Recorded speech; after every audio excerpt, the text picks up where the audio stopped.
அனைவருக்கும் வணக்கம். நான் உங்கள் 5ஆம் தலைமுறை ஜோதிடர் ராம்குமார் ராஜேந்திரன். நம்ம இன்னைக்கு பார்க்க போகிற தலைப்பு, மிதுன ராசி அன்பர்களுக்கு உங்களுடைய ராசிக்கு 3ஆம் இடமான சிம்ம ராசியில் 2 கிரகங்களுடைய சேர்க்கை, சூரியன் மற்றும் கேது ஆகிய 2 கிரகங்களுடைய சேர்க்கை ஆகஸ்ட் மாதம் 17ஆம் தேதி முதல் செப்டம்பர் மாதம் 16ஆம் தேதி வரை நடைபெறவிருக்கு. சூரியன் தன்னுடைய சொந்த வீட்டுக்கு பெயர்ச்சி அடைய போகிறாருங்க. இந்த நிகழ்வு சுமார் 18 ஆண்டுகளுக்கு பிறகு நடைபெறவிருக்கு. இந்த நிகழ்வு காலகட்டங்கள் நடக்கிறதுல என்ன விஷயங்கள் அப்படிங்கிறது பார்த்தீங்கன்னா, இந்த சிம்ம ராசியில் சூரியன் தன்னுடைய சொந்த வீட்டுக்கு பெயர்ச்சி அடையும் போது இதுவரைக்கும் நடந்து வந்த எதிர்மறை விளைவுகள் அப்படிங்கிறது படிப்படியாக குறையுங்க. ஏன்னா எல்லா விஷயமும் நெகட்டிவாகவே நடந்துட்டு இருக்குங்க, எல்லா விஷயமும் நான் எதிர்பார்த்தபடி நடக்கலை அப்படின்னு சொல்லக்கூடிய இந்த மிதுன ராசிக்காரர்களுக்கு இந்த கிரகண யோகம் அப்படிங்கிற ஒரு நிகழ்வுகள் நடக்க போகுது. ஸோ இந்த காலகட்டங்களில் உங்களுடைய பிரச்சனைகள் அப்படிங்கிறது கொஞ்சம் கொஞ்சமாக விலகக்கூடிய காலகட்டங்களாக இருக்க போதுங்க. ஸோ இந்த நிகழ்வு காலகட்டங்களில் மிதுன ராசி அன்பர்களுக்கு எந்த விதமான அற்புதங்கள் மற்றும் சிறப்புகள் கொடுக்க போகுது அப்படிங்கிறத இந்த காணொலியில் தெளிவாகவும் துல்லியமாகவும் பார்க்கலாங்க. நம்ம சேனலை ஃபஸ்ட் டைம் பார்க்குறவங்க வந்து சப்ஸ்கிரைப் பண்ணிக்கோங்க, பெல் பட்டனை கிளிக் பண்ணி ஆல் அப்படிங்கிற ஆப்ஷன் கொடுத்துக்கோங்க. மிதுன ராசி அன்பர்கள், புதன் பகவானை அதிபதியாக கொண்டவர், புத்திக்கும் கல்விக்கும் அதிபதியாக கூடியவர் இந்த புதன் பகவான். எந்த ஒரு விஷயத்தையும் செய்யறதுக்கு முன்னாடி ஒரு தடவைக்கு பல தடவை யோசனை செஞ்சு அதை தெளிவான முறையில் செய்யக்கூடிய நபர்களும் இந்த மிதுன ராசிக்காரர்கள் தான். ஏன்னா எந்த விதத்துலையும் நம்ம செய்யக்கூடிய வேலைகள் தவறாக நடந்துடக்கூடாதுன்னு சொல்லி பார்த்து செய்யக்கூடிய நபர்கள். என்னென்ன விஷயம்னே தெரியலைங்க. கடந்த சில நாட்களாக பார்த்தீங்கன்னா ரொம்ப எல்லாமே எதிர்மறையாகவே நடந்துகிட்ருக்கு. நான் ஒன்று நினைக்கிறேங்க, ஆனால் அந்த விஷயம் டோட்டலாக வேறு மாதிரி நடக்குது. நான் நினைக்கிறதுக்கு அப்படியே ஆப்போசிட்டாக நடக்குது. கிடைக்கிற மாதிரி ஒரு விஷயங்கள் இருக்குது. கை கெட்டினது வாய் கெட்டாமல் போயிடுது. ஏன்னா இந்த விஷயம் கட்டாயம் நடந்துரும் அப்படின்னு நான் எதிர்பார்த்துட்ருக்கேன். ஆனால் எல்லாம் ஓகேங்க, எல்லாம் பர்ஃபெக்டாக நடந்துட்டுருக்கேன். ஆனால் திடீர்னு அது எனக்கு கிடைக்காம போயிடுது. எதனால் இந்த ஒரு தடுமாற்றங்கள், என்ன காரணங்க?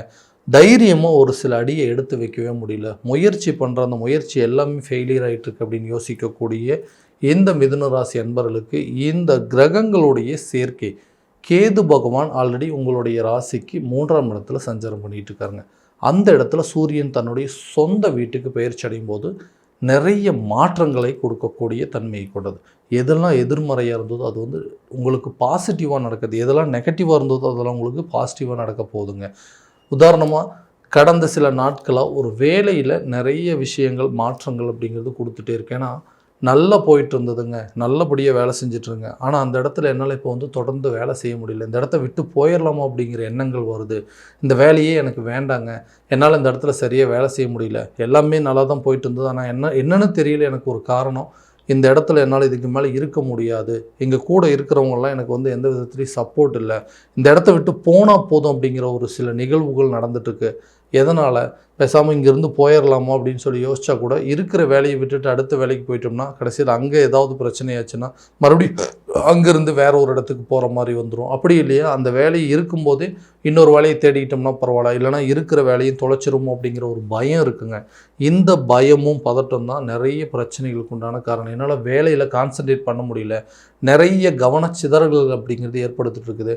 வேலையை தவிர என்னுடைய நினைவுகள் வேற ஒரு இடத்துல அலபாஞ்சிட்டு இருக்குங்க. என்னால் சரியான விதத்தில் கான்சன்ட்ரேட் பண்ணி ஒரு வேலையை செய்ய முடியலன்னு யோசிக்கக்கூடிய நபர்களுக்கு கட்டாயமாக உங்களுடைய வேலையை சிறப்பாக செய்யக்கூடிய ஒரு தருணமாக இருக்க போது இதுவரைக்கும் இருந்து வந்த குழப்ப நிகழ்வுகள் அப்படிங்கிறது, அதாவது குழப்ப நிலைகள் அப்படிங்கிறது அகலும்.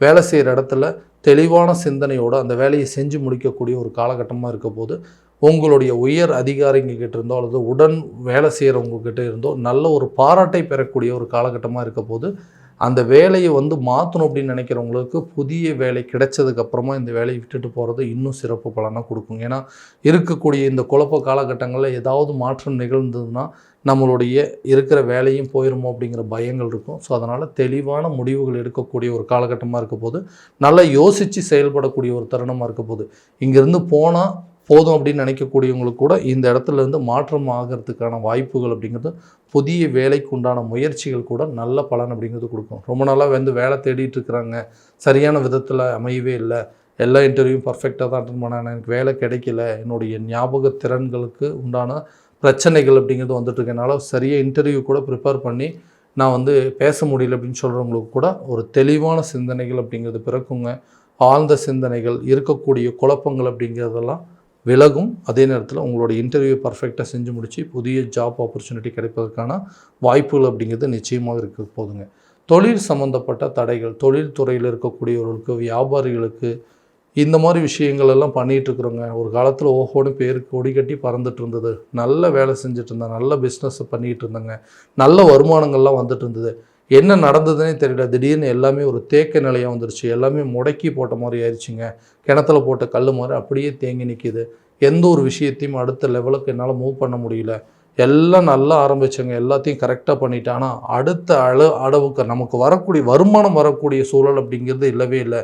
எல்லா வேலையும் பார்த்து தான் பண்ணிகிட்டு இருக்கிறேங்க, எல்லாத்தையுமே பர்ஃபெக்டாக செய்கிறவங்க அப்படின்னு சொல்லி எப்போவுமே என்ன சொல்லுவாங்க. இவ்வளோ தெளிவாக இருக்கக்கூடிய எனக்கு ஏன் இந்த மாதிரி நடக்குது? ஸோ என்னால் பிஸ்னஸை இம்ப்ரூவ்மெண்ட் பண்ணவே முடியாதா? அதில் எந்த ஒரு ப்ராஃபிட்டுமே கிடைக்காதா? என்னால் அடுத்த லெவலுக்கு மூவ் பண்ணவே முடியாதான்னு யோசிக்கக்கூடிய நபர்களுக்கு கூட இந்த காலகட்டங்களில் தொழில் சம்மந்தப்பட்ட தடைகள் அப்படிங்கிறதாகவும் வியாபாரத்தில் நல்ல ஒரு லாபத்தை கொடுக்குங்க. எந்த இடத்துல தேக்க நிலைகள் இருக்குதோ அந்த எதனால் இந்த பிரச்சனைகள் அப்படிங்கிறது தெளிவாக தெரிஞ்சுக்கிட்டு அதற்குண்டானபடி முயற்சி எடுக்கக்கூடிய காலகட்டமாக இருக்க போது வாய்ப்புகள் உங்களை தேடி வருங்க. அந்த வாய்ப்பை கரெக்டாக பயன்படுத்திட்டிங்கன்னா மீண்டும் பழைய நிலைக்கு போகக்கூடிய ஒரு சூழல். எப்படி இருந்தோம் அப்படின்னா, ஒரு காலத்தில் நல்லா சம்பாதிச்சுட்டு இருந்தோங்க, நல்ல வேலைக்கு போயிட்டு இருந்தோம், நல்ல பிஸ்னஸ் பண்ணிகிட்டு இருந்தோம், நல்ல வியாபாரம் பண்ணிகிட்டு இருந்தோன்னு சொன்னவங்களுக்கு கொஞ்ச நாளாக ரொம்ப முடக்கமாகவே இருக்குதுன்னு சொல்கிறவங்களுக்கு அந்த பிரச்சனைகள் அப்படிங்கிறது தீருங்க. வெற்றி வாய்ப்புகள் உங்களை தேடி வரக்கூடிய ஒரு காலகட்டமாக இருக்க போது தைரியமாகவும் செயல்படக்கூடிய ஒரு காலகட்டமாக இருக்க போதுங்க. திருமணம் சம்மந்தப்பட்ட தடைகள் அப்படிங்கிறது நிச்சயமாக ஆகலாம். ஏன்னா நிறைய விஷயங்கள் பார்த்தாச்சுங்க, நிறைய அலைன்ஸ் பார்த்துட்டோம். ஸோ இது நடக்குமா நடக்காதா அப்படிங்கிற ஒரு குழப்பத்திலேயே இருந்துட்டு இருந்தேன். எந்த ஒரு முடிவுமே தெளிவாக எடுக்க முடியாமல் இருந்தது. பார்த்த இடம் நிஜமாகவே இந்த இடம் நமக்கு சூட்டபுளாக இருக்குதா, இல்லை இதை விட பெட்டராக பார்க்கலாமா அப்படிங்கிற நிறைய கன்ஃபியூஷன்ஸ் வந்துகிட்டே இருக்குது. அந்த குழப்பத்தினாலேயே நிறைய தள்ளி அதாவது அதை ஸ்கிப் பண்ணுற மாதிரி சில சூழல் அப்படிங்கிறது ஏற்பட்டுச்சுங்க. நமக்கு தேவையான ஒரு வாழ்க்கை துணையை தேர்வு பண்ணுறதுக்கு வாய்ப்புகள் நிறைய குறைவாகவே இருந்துகிட்ருக்குன்னு சொல்கிறவங்களுக்கு நிச்சயமாக திருமணம் சம்மந்தப்பட்ட தடைகள் அப்படிங்கிறது அகலுங்க. காதல் விவகாரங்கள் அப்படிங்கிறது உங்களுக்கு தீரும். திருமண யோகம் கூடக்கூடிய ஒரு காலகட்டமாக இருக்க போதுங்க. அடுத்தபடியாக அந்த கணவன் மனைவிக்கிடையே இருக்கக்கூடிய கருத்து வேறுபாடுகள் அப்படிங்கிறது படிப்படியாக விலகுங்க. ரொம்ப நாளாக சண்டை போட்டுகிட்டே இருக்கேன், எதுக்காக சண்டை போடுறேன்னு தெரியல, எங்களுக்குள்ளே எந்த பிரச்சனையும் இல்லை, தேவையில்லாத நபர்களுடைய தலையீடுகள் வந்ததுனால தான் இந்த விஷயங்கள் எங்களுக்குள்ளே குழப்பங்கள் வந்துட்டுருக்குன்னு சொல்கிற நபர்களுக்கு நிச்சயமாக இந்த கணவன் மனைவிக்கிடையே இருக்கக்கூடிய பிரிவினைகள் அப்படிங்கிறது நீங்குங்க. விட்டு சென்றவங்க கூட உங்களை சேரக்கூடிய ஒரு காலகட்டமாக இருக்க போகுது. என்ன பிரச்சனைன்னே தெரியலீங்க, நல்லா தான் போயிட்டு இருந்தது லைஃபு, திடீர்னு என்ன நடந்ததுன்னே தெரியல, 2 பேருமே பிரியக்கூடிய அளவுக்கு சூழ்நிலையில் வந்துடுச்சு. என்ன காரணம்னு புரிஞ்சிக்க முடியல, எந்த தவறும் செய்யலை, நான் இந்த செய்யாத தவறுக்கு தேவையில்லாமல் தண்டனை அனுபவிச்சிட்ருக்கேன். அந்த மாதிரி ஒரு நிகழ்வுகள், இந்த பிரிவுகள் என்னை சரியான விதத்தில் செயல்பட விடாமல் தடுத்துட்ருக்குன்னு சொல்லக்கூடிய நபர்களுக்கு நிச்சயமாக உங்களை விட்டுட்டு போனவங்க உங்களை தேடி வரக்கூடிய காலகட்டமாக இருக்க போது கணவன் மனைவிகள் ஒற்றுமையாக இருப்பாங்க. பிரிஞ்ச கணவன் மனைவி ஒன்று சேருவாங்க, காதலர்கள் ஒன்று சேரக்கூடிய காலகட்டமாகவும் இருக்க போது வீடு வாங்கக்கூடிய யோகம், நிலம் வாங்கக்கூடிய யோகம் அப்படிங்கிறது, இந்த கட்டிடம் கட்டுவதற்கான யோகங்கள் அப்படிங்கிறதெல்லாம் கட்டாயமாக உங்களுக்கு இந்த காலகட்டங்களில் கை கொடுக்குங்க. ரொம்ப நாளாக இருந்து வந்த ஆரோக்கிய தடைகள் அப்படிங்கிறது விலகும். சில விஷயத்தை ட்ரீட்மெண்ட் எடுக்கிறதுக்கே பயந்துட்டு இருந்திருப்போம். போனால் ஏதாவது ஒரு பிரச்சனையோ இல்லை அது இதுன்னு சொல்லிட்டு வேறு ஏதாவது சொல்லிடுவாங்களோ, இதனால் பெரிய தொந்தரவுகள் வந்துருமோ அப்படின்னு சொல்லி என்ன பிரச்சனை இருக்குன்னு போய் தெரிஞ்சிக்க முடியாத அளவுக்கு சில பயம் அப்படிங்கிறது உங்களோட வாழ்க்கையில் ஏற்பட்டிருக்கும். அந்த பயம் படிப்படியாக அகலுங்க. அந்த வைத்தியம் எடுக்கக்கூடிய ஒரு காலகட்டமாக இருக்க போது உங்களுடைய உடல் பிரச்சனைகளோ இல்லை என்ன பாதிப்பு இருக்குது அப்படிங்கிறத தெரிஞ்சுக்கிட்டு அதுக்கு தகுந்த மாதிரி உங்களுடைய ட்ரீட்மெண்ட் அப்படிங்கிறது கண்டிப்பாக எடுப்பீங்க. குழந்தை இல்லாத தம்பதியினருக்கு குழந்தை பாக்கியம் அப்படிங்கிறது ஏற்படுங்க. ஒரு குழந்தை இருக்குது, 2வது குழந்தைக்கு உண்டான சில வாய்ப்புகள் இருக்கா, சில பாக்கியம் இருக்குது அப்படின்னு எதிர்பார்த்திங்கன்னா கண்டிப்பாக 2வது குழந்தைக்கான வாய்ப்புகள் அப்படிங்கிறது இந்த காலகட்டங்களில் நடப்பதற்கான சூழல் அப்படிங்கிறது ஏற்படுங்க. கல்வி சம்மந்தப்பட்ட விஷயத்தில் ஒரு முடிவே எடுக்க முடியாமல் இருக்குது. எந்த கல்வி படிக்கலாங்க, எந்த கோர்ஸ் படிக்கலாமா, அந்த கோர்ஸ் படிக்கலாமான்னு நிறைய கன்ஃபியூஷன்ஸ் அப்படிங்கிறது இருந்திருக்கும்.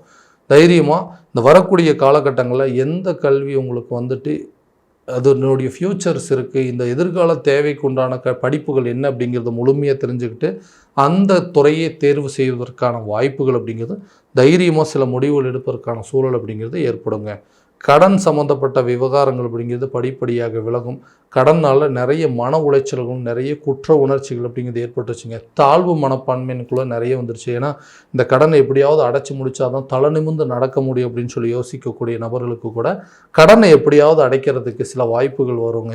பேங்க் லோன் மூலமாகவோ அல்லது பூர்வீக சொத்துக்களை விற்பனை செய்கிறதுனாலையோ அல்லது உடன் பிறந்தவர்கள் சொந்த பந்தங்கள் உதவியால் கட்டாயமாக உங்களோட கடன் அடைப்பதற்கான முயற்சிகள் நிச்சயமாக ஒரு நல்ல பலன் அப்படிங்கிறது கொடுக்குங்க.